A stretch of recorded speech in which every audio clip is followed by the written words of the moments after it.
Thank you very much for joining us for the August 28th, 2023 Ask the Expert session. We have a great session for you today. We have some great panelists, and to introduce those panelists of stroke survivors sharing their story today, I would like to introduce Suzanne Smith-Bailey. She's the National Manager of After Stroke and Professional Practice, and she's going to share with you today. I'm going to share my screen. And please, without any further ado, Suzanne, welcome. Thank you, Kim. I want to thank our presenters, our moderator, Kim, and everyone in the audience today for attending the session.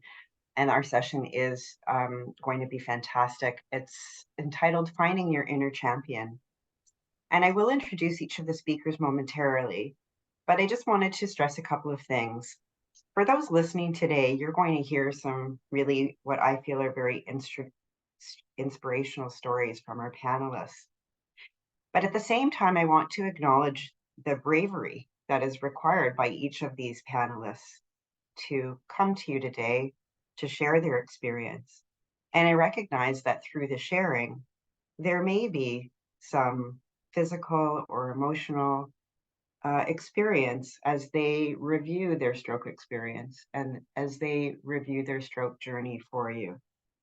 So I hope that everybody appreciates that bravery that is being evidenced today. So let me introduce each of the speakers. Our first speaker up will be Lily, and Lily resides in beautiful British Columbia.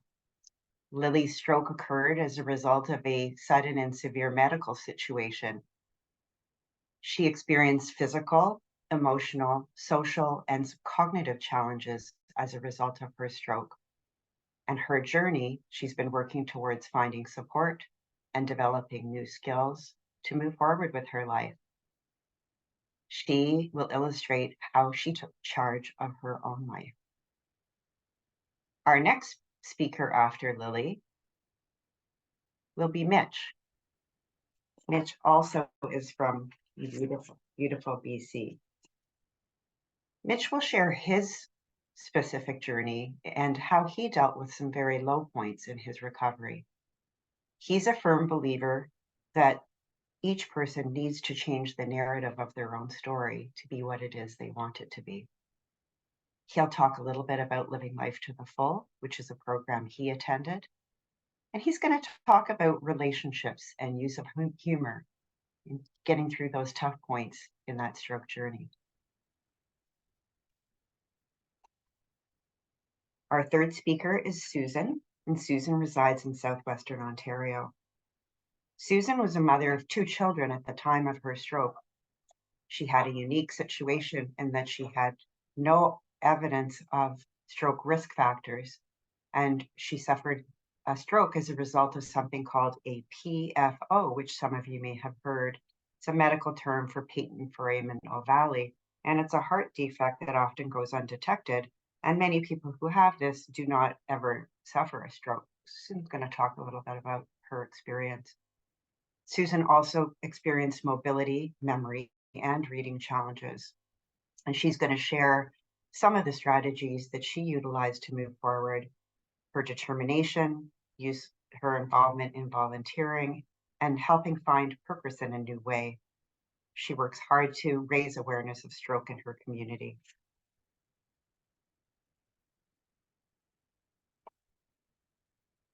Our final speaker is Jeff, and Jeff is from Atlantic Canada.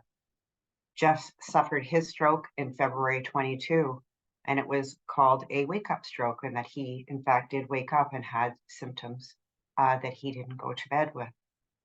Jeff is young and fit, and at the time also had no risk factors that had been identified. And after a myriad of tests, he also discovered that his root cause of the stroke was something called the PFO as well.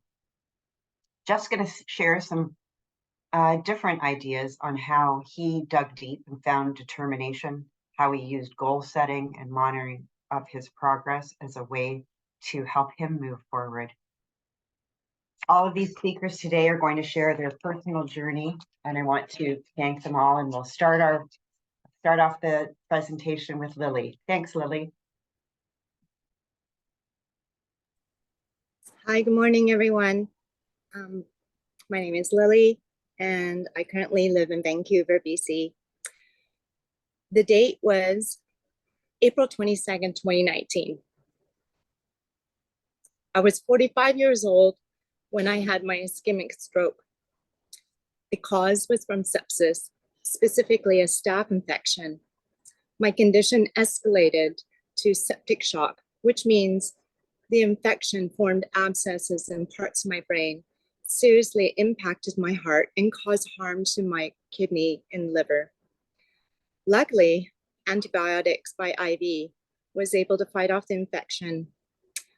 However, the infection left me with serious impairments to my cognitive and physical abilities, such as paresis to my right side of my body, reading, mathematics, proprioception, and executive functioning. It is here I start my new journey in my life. Strategically, I chose 3 facets to work on my recovery.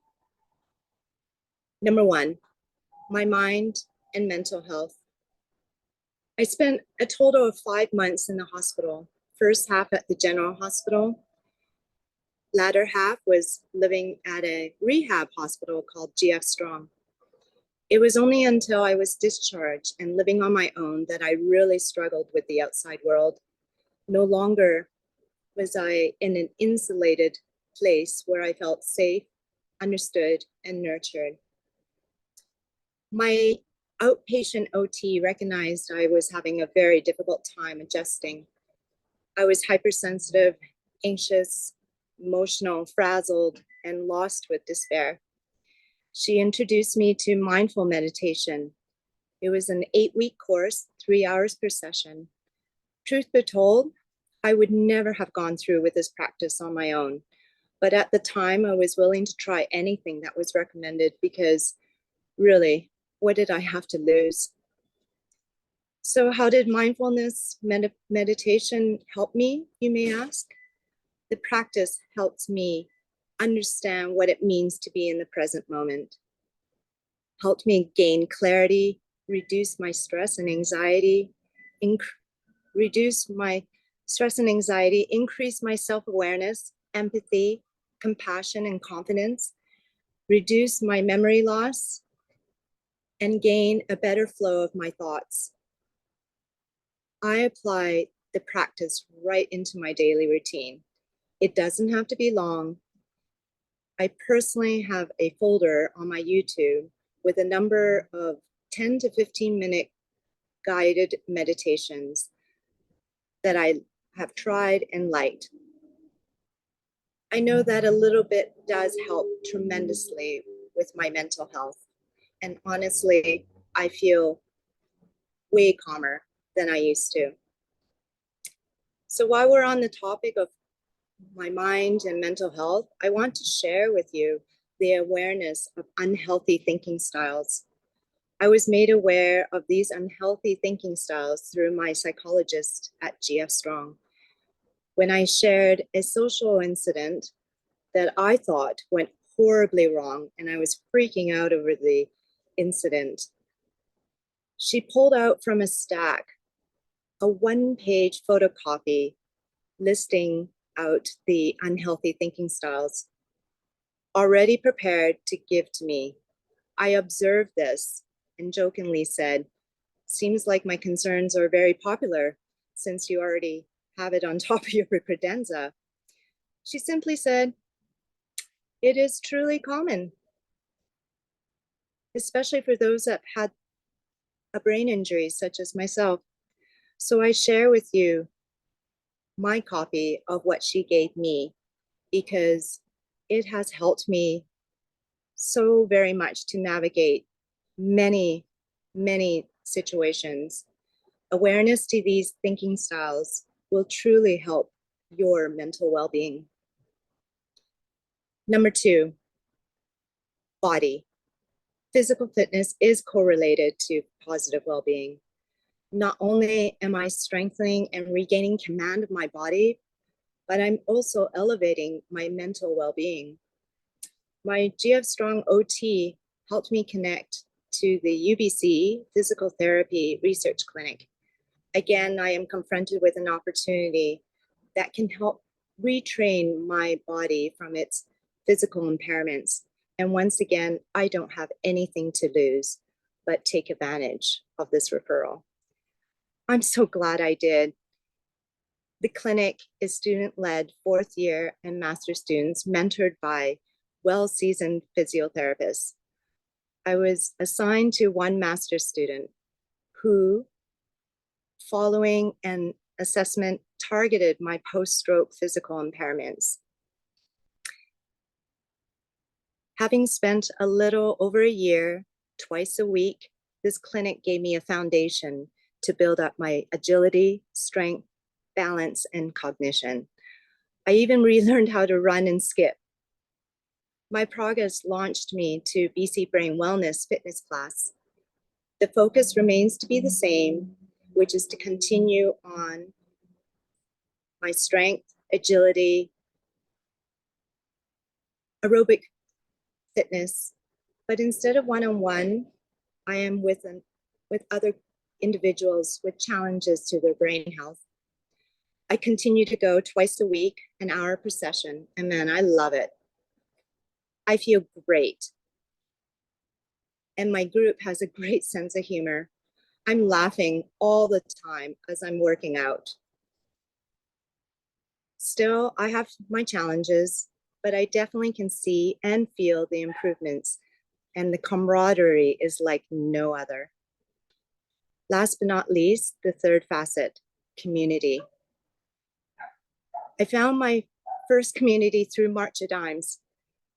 I remember attending my first young stroke survivor session, and boy, was I ever so grateful. From attending their meetings and working with my March of Dimes coordinator, I have participated in a number of their programs. Through them, I was also linked to the Heart and Stroke Foundation to participate in a few more programs. I was also introduced to other support groups, such as the Vancouver and Coquitlam brain injury support groups. Attending all these other groups was super fruitful for me. From that, I made connections and able to ask for help. We share what we know. We share our successes and challenges. We connect. I am so glad I am part of a community, and I encourage you to do the same. It's a wonderful feeling to not feel so alone, and you don't have to, because we are all doing it together. There's a cliche that states happiness is shared. We all went through a life-changing moment with our health, and what better way than to make connections that we can never be alone, and we celebrate our successes together. Thank you so much.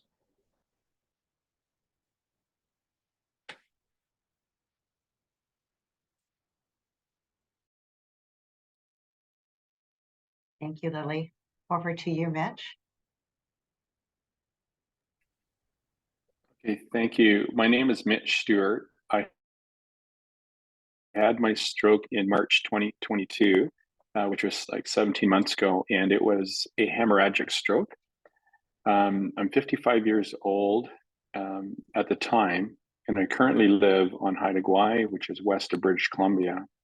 My rehabilitation started at the Vancouver General Hospital, then onto Haida Gwaii, following to Prince George. I also wanted to say that GF Strong in Vancouver also supported my physiotherapy through a virtual. And now, follow my physio exercise. I started 2 journals. The first journal kind of gave me a clear, it became more clear, and actually gave me a better understanding of my recovery. The first journal was the daily journal, which I started 2 months after my stroke. I reflected back to this journal from time to time. It kept me focused on my personal progress. There were some very dark, personal, harmful thinking areas, which led me to seek support from my medical team. So I had my doctor, my neurologist, and my psychologist. This team supported me in moving forward. The second journal is a gratitude journal. It reflected the positive aspects of my recovery. So throughout my recovery, there were several times where I kind of slipped back into those dark areas. To get my mindset back to a safe area, I would read the happy times that took place. This idea came from one of the stroke recovery virtual programs. I was engaged in 2 virtual supporting programs. One is Live Life to the Full by Joni, and one of many strategies I currently use today is called the Escape Hatch. The Escape Hatch actually helped me redirect, my anxiety and also any conflict. So with the Escape Hatch, it kind of had me kind of walk away. Like I had to find something that would kind of calm me down, kind of change the actual mindset. That's one strategy that I continue to use today. So and actually, one of the things I've done too is I shared these strategies with my partner, which gave a better understanding of the path that I'm walking on. So currently right now, we're both actually walking the same path with an understanding that there are areas that I'm continuing to actually work on. With the combined programs and engagement with other group sessions, like Northern BC Stroke Recovery Program, led by Lori, and then there's also the Interior Stroke Recovery Program, led by Joni. These virtual group recovery programs gave me the opportunity to share and learn from other recovery members. The programs and group recovery sessions from the March of Dimes Canada helped me shape my recovery. I love the part where we're able to share and care with each other.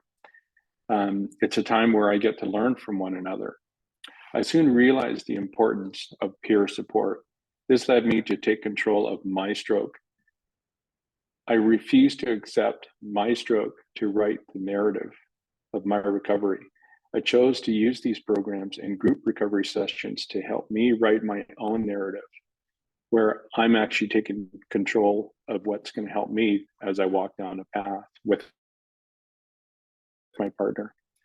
Through Alange, which supported me and my partner, it was important that I shared these strategies.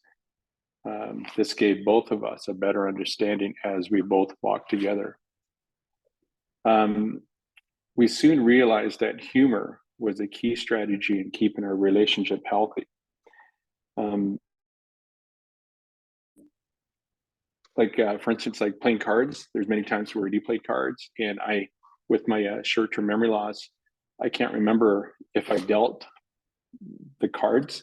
And so those are one of the things where I keep asking my partner is, I thought I just dealt that. And she'd smile and laugh. And a few times I just basically ask her, I think you're taking advantage of me, And it's that sort of humor, which is the key, I think it's the key component that holds us together. When she smiles, I smile, and that's the importance in our relationship, is that we're walking down the same path. My partner knows exactly what I'm going through. And if she doesn't, that's my opportunity. We have to take these, I don't want to use the word challenge. I want to use the word opportunity, because every hurdle that we go through, it's an opportunity for us to find a way to either leap over it or go around it. Either way, we need to have that mindset that we're moving forward. Another one too is I just started reading. And for some reason, I'd read chapter 1, put it down, and I want to move to chapter 2, but for heaven's sakes, I can't remember what the heck chapter 1 was. So I must have read this chapter over at least 3 times to try to help it sustain in my mind, but that did not work. Then my wife comes up when I shared it with her, and she said, hey, have you ever seen that movie 50 Dates? And I said, no. And she just smiled and she said, yeah, you should watch it. So 50 dates. I haven't watched it yet, but I'm going to. It's obviously something linked to me reading my chapter over 3 times. When I talked to my doctor about this and my psychologist, they said, you don't have to remember what chapter 1 is. If you read it, which I am, I can read it and understand and visualize the story at the moment. That's okay. And I've also learned too that, move on to the next chapter, because really it's about the happiness of just understanding what you're reading at the time. So I'm really encouraging everyone to find the humor in our recovery, because it is healthy. When I first seen my wife smile for the first time during my recovery, that was the changing point. That's where my mindset needed to be, because she's going through some tough times too. And I know that.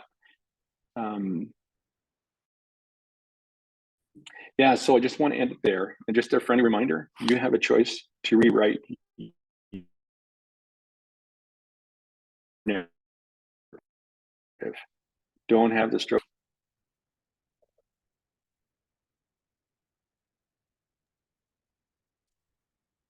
Thank you so much, Mitch. That was fantastic. Yeah. All right, our next speaker up is Susan. Over to you.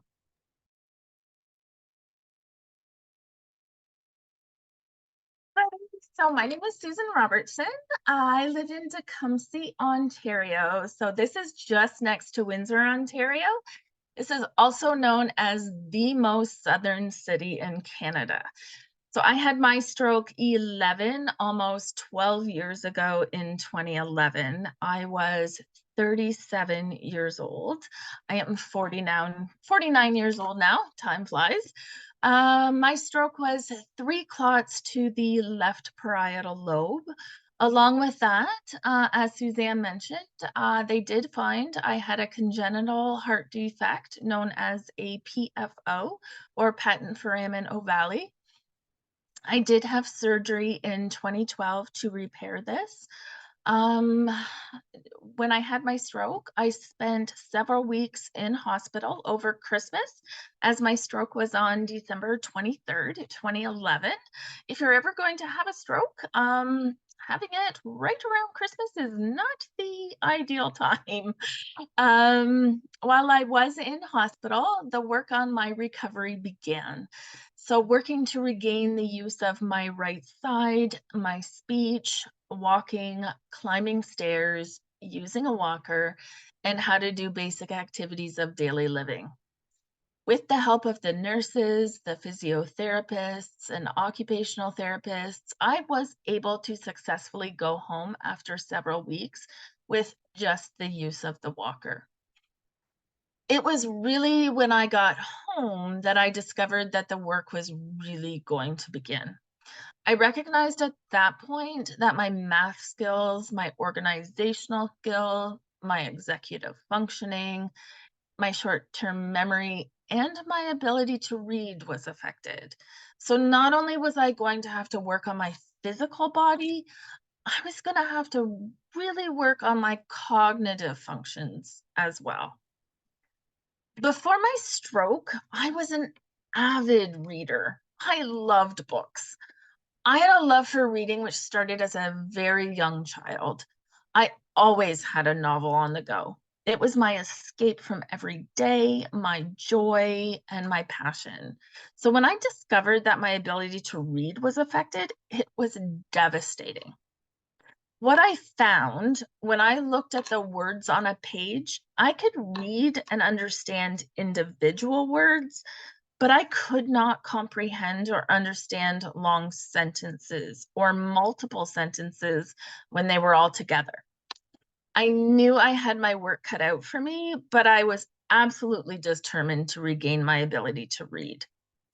I had to figure out a practical way to help myself.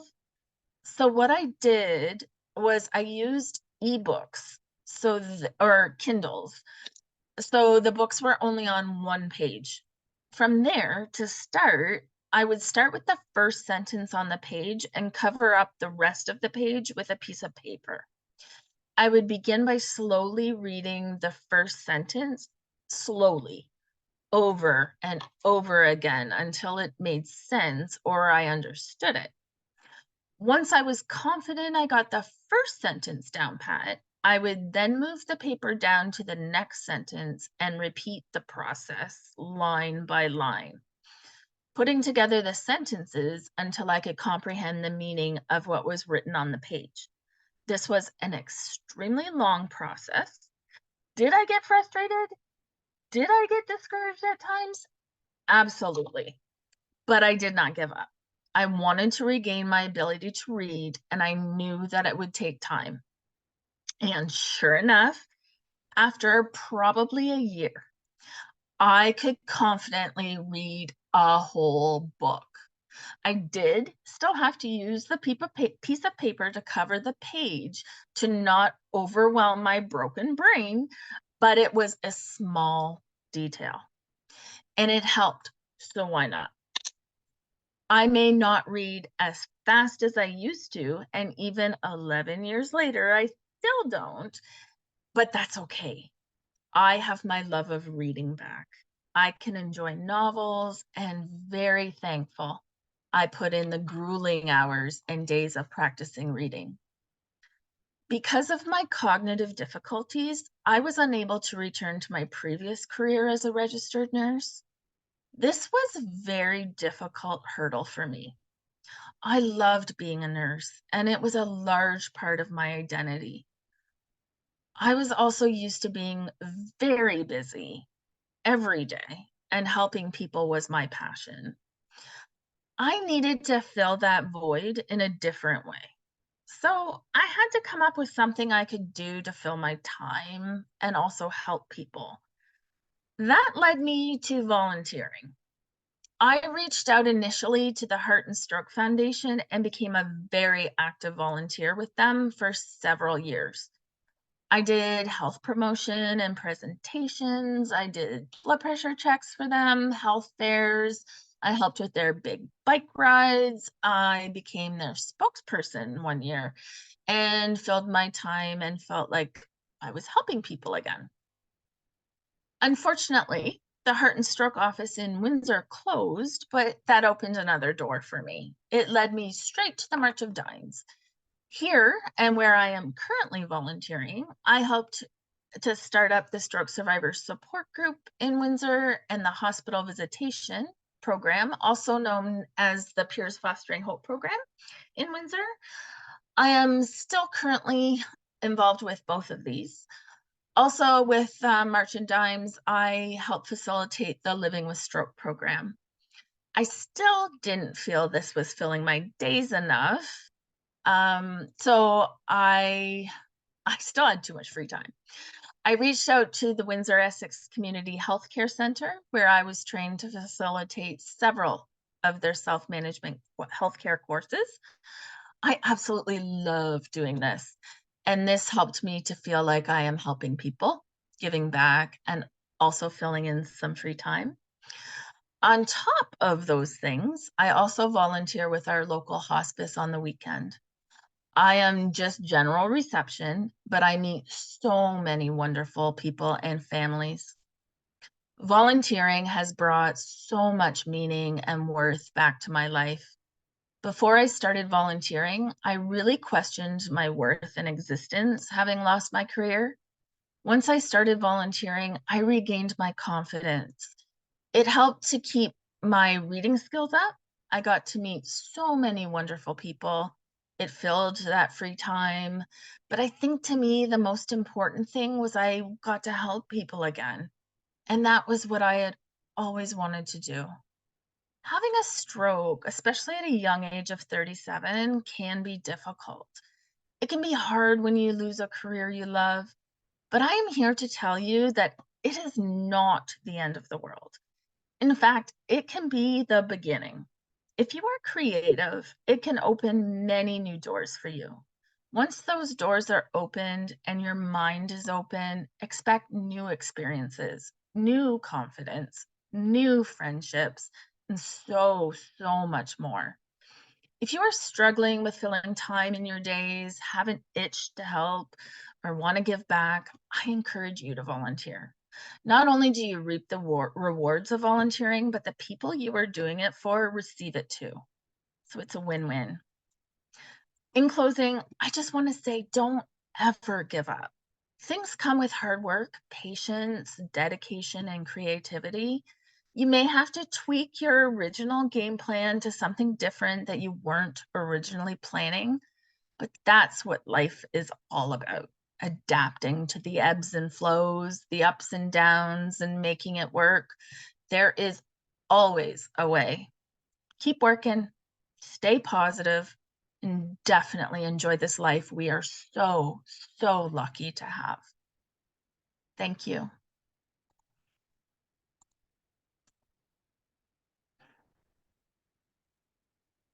Thank you so much, Susan. And we thank you for all the support and work that you do every day for March of Dimes Canada, and the support you give to other individuals. Jeff, last but not least, over to you.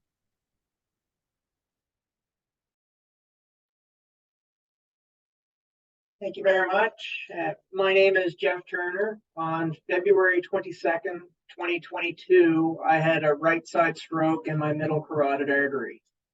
I was 44 years old at the time, living in Enfield, Nova Scotia, which is about a half an hour drive north of Halifax. After first being taken by ambulance to a medical center just outside of Halifax, I was later transferred to the Halifax Infirmary, where I was informed that of the shocking news that I was having a stroke. I'd spent 10 days in the hospital and did receive some preliminary rehabilitation by physiotherapists and occupational therapists, which got me back on my feet. After release, I was lucky enough to attend further physiotherapy and occupational therapy as an outpatient at the rehab facility in Halifax, 2 times per week for about 1 hour each session. And this lasted for about 4.5 months for me. After the shock of having suffered a stroke subsided a bit, I was immediately struck by a profound sense of loss of all the things I could no longer do. I truly believe that an important part of my recovery process and my mental health was setting long-term goals for myself early in my stroke journey. My 4 main goals were to get back to work in the same role with the same responsibilities that I had prior to the stroke, to get back on the ice playing hockey again, to get back to riding my motorcycles again, and to go on backcountry hiking expeditions again. Knowing that in my current state, these things could be months or possibly even years away, I started breaking each of these long-term goals into shorter-term goals that would progressively move me towards achieving those long-term goals. My balance and fatigue levels were incredible barriers that needed to be overcome, so my focus started there. Taking my goal to ride my motorcycles again as an example, I broke that down into shorter-term goals like walking long distances without a cane, riding a bicycle in a safe place like a parking lot, riding a bicycle on the road, and then getting my driver's license back and driving a car. I worked with my physiotherapist on exercises that would help me achieve these goals. The exercises I did with her at the rehab facility, I also started doing at home every day, sometimes multiple times each day. I also started doing daily yoga, which was tailored for people with acquired brain injury. My exercises started very slowly, things like walking in a straight line while turning my head side to side, going from a seated position to a standing position and then back again, walking on my tiptoes, walking on my heels, and standing on one foot. As time progressed and I felt more comfortable with these exercises, I began to combine them with other things to increase the difficulty level. I would walk while tossing a tennis ball in the air or from one hand to another. I would sit and then stand and then go up on my toes while holding weights in my hands. I would stand on one foot on a foam balance pad and then progress that to doing it with my eyes closed. Eventually, after several months of hard work, I was doing things at the rehab facility, like hopping on my affected leg backwards through a rope ladder on the floor, skipping rope, walking while doing complex movements with the tennis ball, like bouncing it on the ground on one step, tossing it up in the air on the next, and then tossing it from one hand to the other on the next step. My foam balance pad had turned into a Bosu ball, which I would do squats on and stand on one leg on, and eventually close my eyes while doing that. I credit this physical activity with improving my balance and coordination and my ability to concentrate on multiple things at a time. These efforts helped me to achieve all my short-term goals. Having achieved those short-term goals and increasing my confidence led me to getting approval from my neurologist to ride my motorcycles again, just over 1 year past the date of my stroke. That was the last of my long-term goals to be achieved.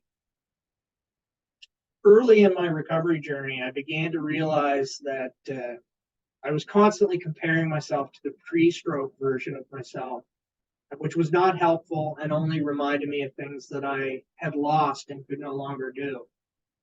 A far better way for me to think as I progressed was to compare myself to the guy I was laying in my hospital bed, unable to get up to use the washroom, unable to swallow liquid or solid food, unable to lift my arm or leg off the bed. This realization led me to start keeping a bit of a record of my progress. I had already been planning my days with a bit of a journal to help incorporate preventative rest periods and manage my fatigue levels.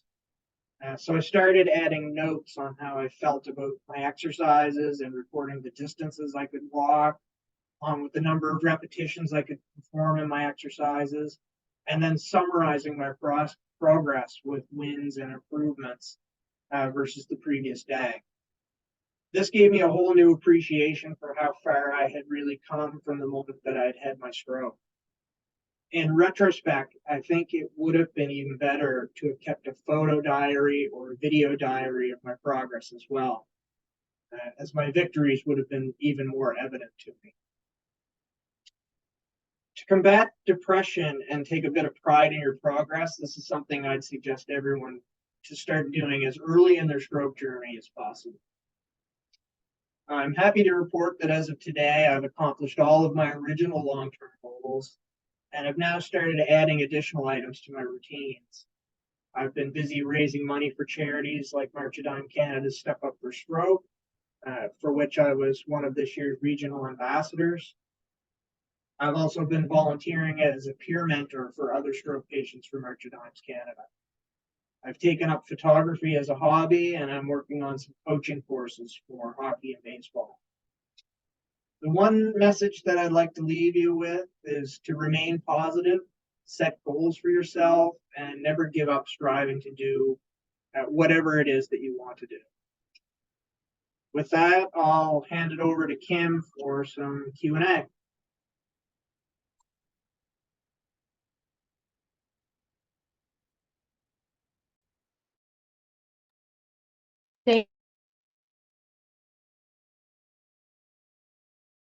Wonderful.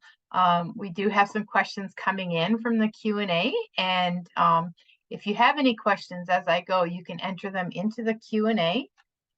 We'll actually start with a question for Jeff. Are you involved in any advocacy, Jeff? I'm not involved with any advocacy groups or anything. I'm very much a promoter of self-advocacy, and I learned a bit about that in my own stroke journey. I do volunteer with March of Dimes Canada as a peer mentor, and I kind of stress that to people that I talk to in that avenue, but I'm not involved in any particular group with advocacy. Thank you, Jeff. And if you'd like to learn more about the March of Dimes programs as well, participants that are here today, your stroke stroke coordinator can help you with that. And we'll share that information as well, a phone number and email that you can reach out to, because I saw that question earlier as well. Thank you, Jeff, for answering the question. Lily, there's a question for you. It's actually two questions from two different people, but they're related to the same topic. Did you go back to work, Lily? And if so, did you go back to your old job or did you find a new one? And if you well, let's just go with that question for now. No, I have not gone back to work. I can't go back to my work. Dealing with numbers and legal jargon is still a very big challenge for me. I was a banker for 16 years and I resigned and became a bookkeeper. So I think I know I'm going to change gears on my professional career, and I'm looking to join the medical system. I really want to bring my experience to those that are rehabilitating with their impairments. So my sights are actually in that realm at this point, and never too late to go back to school. Thank you, Lily. Actually, it kind of leads into the next question as well for you, Lily. Did you gain a lot of benefit from sharing in the Young Stroke Survivors groups because you shared that the Young Stroke Survivor? Did you gain benefit from others who were in the working years as well? I did, very much so. I really felt I found my people. I was really struggling at the time that I attended my first session, and I shared a very personal matter where following my sharing of my story, a couple of people actually piped up and said they're going through this exact same challenges, and it involved family and the struggles with that. So in one sense, I was relieved, but at the same time, I felt very sad. But there just came a light of hope that I'm like, okay, I'm in the right place. I feel very grateful that I had that opportunity to go through that very first session with Stroke Survivor Group. So I would encourage people to do it. Thank you, Lily. Thank you so much. Mitch, I see we got a bunch of questions popping up, so that's good. Mitch, we got a question for you. Life partners play such a critical role in your well-being. How does your wife manage her own care and well-being? There's a couple of things. One is that there's the caregiver program where she can chime into that one there. It's all for caregivers. One of the most important pathways that I've observed, and the same thing with my partner, is just keeping that line of communication open at all times. Because as stroke survivors, they're all different, and we are forever walking into uncharted territories with this because it's new. And that's the same thing when I discuss with my partner, is that she's going through some uncharted territories also. You know, so the caregiver program, I really encourage that. And also keeping that communication open with your partner is so key. Wonderful. Thank you, Mitch. Susan, we have a question for you, Susan. Can you comment on your determination, or actually we commend you, the comment on your determination on your reading comprehension. Well done. Were there any computer-based programs or apps that you tried out? Well, I was attached to my iPad, I will tell you that. However, I am cheap. I did not purchase any paid apps. There are some out there. There is, I think it's called Luminosity, but again, like I said, I am cheap. I would not pay for it. So I did a lot of word searches. A ton of word searches. I did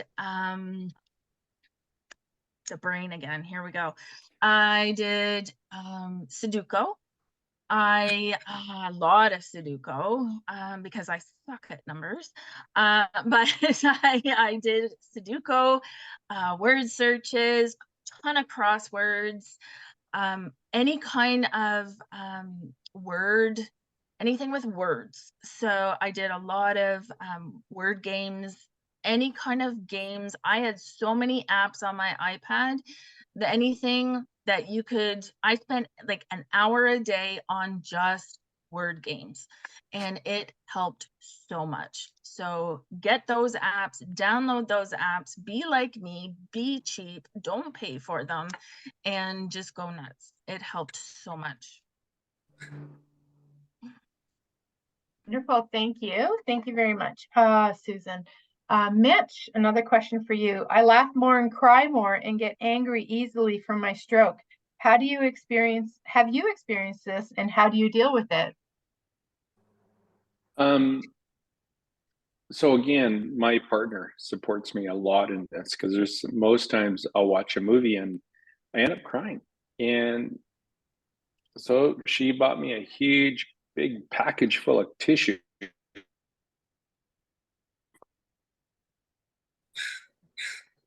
And it's my psychologist about this.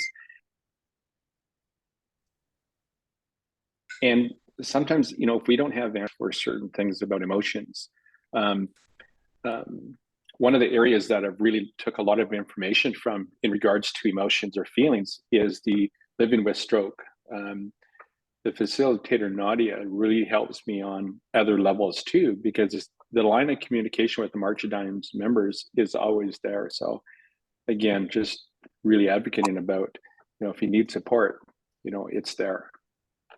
I'm not sure if I answered that question. Really well answered. Thank you so much, Mitch. Thank you. And a question to you, anybody can comment on this really. Have you all experienced problems with your speech because you all sound so fantastic? Does anybody want to talk on that? I can comment on that. I did have difficulty with my speech immediately after my stroke. So I did have some speech therapy after, and it did take a while to regain the use of my speech. So I immediately after my stroke, I stuttered. I was not able to form words. So it did take some time to get that use of that speech back. But again, with hard work, determination, practice, using the speech, it eventually did come back.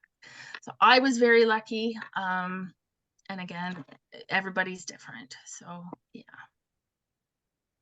And that's great. Does anybody did you all have help from a speech therapist? Did anybody have help from a speech therapist?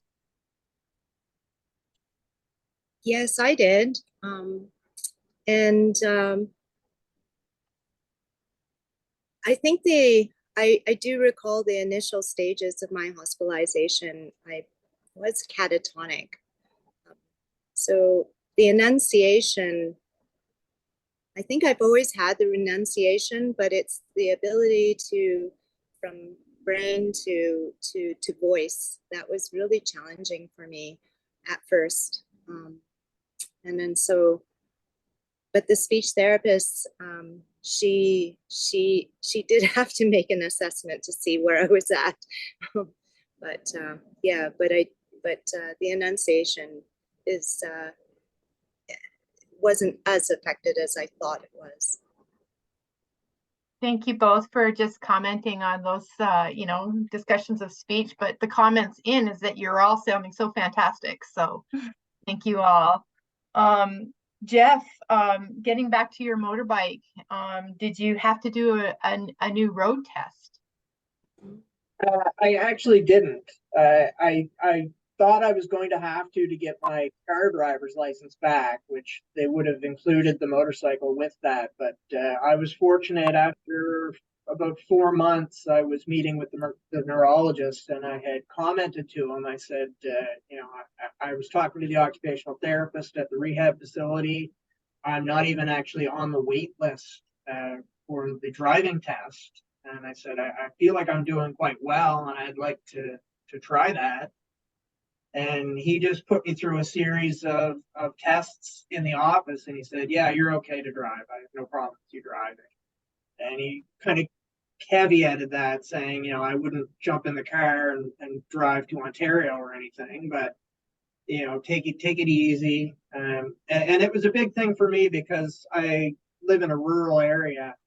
You know, there's no cabs, no buses, nothing like that. So even doing something as mundane as going and getting groceries was a bit of a difficult challenge and required, you know, somebody to take time out of their day to take me to the grocery store. So I was fortunate that I did not have to take a driving test for either my car or my motorcycles. Wow, that's amazing. Thank you. Thank you, Jeff. Mitch, were there programs and services that you didn't access initially in your recovery that you wish you had? Through the programs in the group sessions, like there was a huge broad net that covers various levels of stroke. And I really gravitated to what I needed. So I did a personal inventory or a personal assessment of myself, my abilities. And so when through each program, I just gravitated to what I needed for me to move forward. And one of them was basically, I kind of wish I had more of the physiotherapy, but because I live in a rural area, I couldn't do the face-to-face. So it was all virtual. So then maybe the face-to-face piece would have been really helpful, but virtual was nice too. I do remember working on my balance before I rode my bike. And again, through one of the group sessions, what I walked away with that one day is I was learning to balance on my affected leg while brushing my teeth. You know, good things. Thank you. Thank you very much, Mitch, for weighing in on that. Susan, question for you. What has been the best thing about being a volunteer? The best thing, it really is that giving back and, you know, just being involved with so many other people and, you know, just having that opportunity to get involved in the community again and providing that really great service of having that opportunity to touch other people's lives and filling your days. And I can't speak highly enough about it. It fills my life. It gives a service to somebody. And I've had so many interactions where, you know, you get that feedback of thank you. And it fills my heart. And it is a wonderful, wonderful thing. Thank you, Susan. I mean, as an organization based on volunteers as well, we have a lot of volunteers here at March of Dimes. It's lovely what you do. Thank you so much, Susan, for the contribution that you make. Lily, I have a question for you. How did you get the courage to come and speak today at this presentation? How did I have the courage? I just felt very honored that what I went through was going to be of public interest.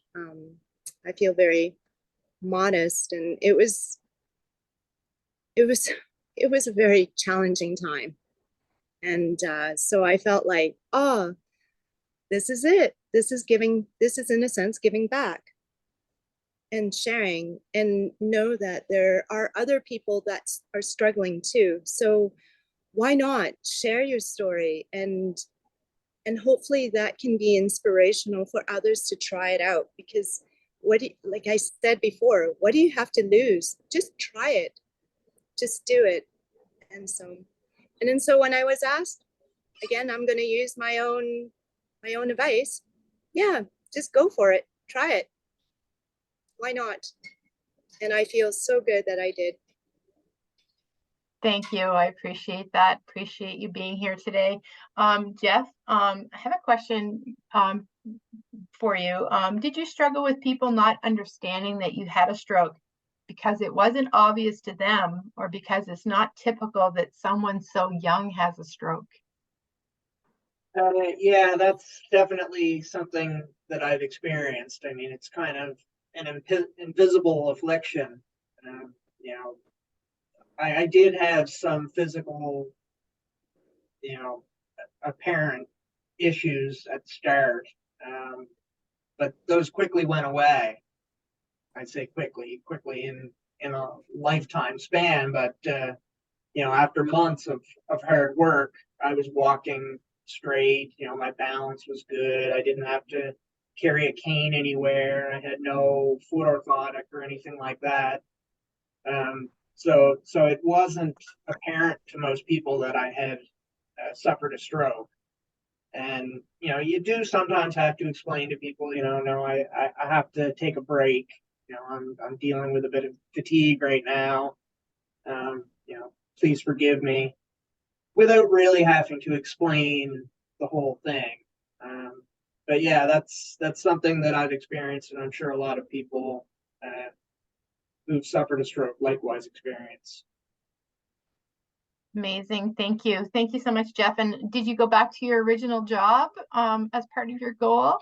I did. So that was something that was very important to me. I've worked for the same large seafood company here in Nova Scotia for 26 years now. So that's my entire adult life. Since I was 18, I started mopping the floor and putting together cardboard boxes. And at the point of my stroke, I was in charge of a $150 million aspect of our business. So it was very important to me to get back. I had huge amount of support from my employer and all of my colleagues at work throughout my journey. So getting back was one of my biggest goals.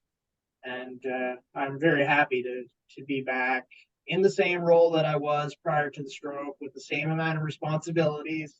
I don't get any passes, so they don't treat me any differently than they did before.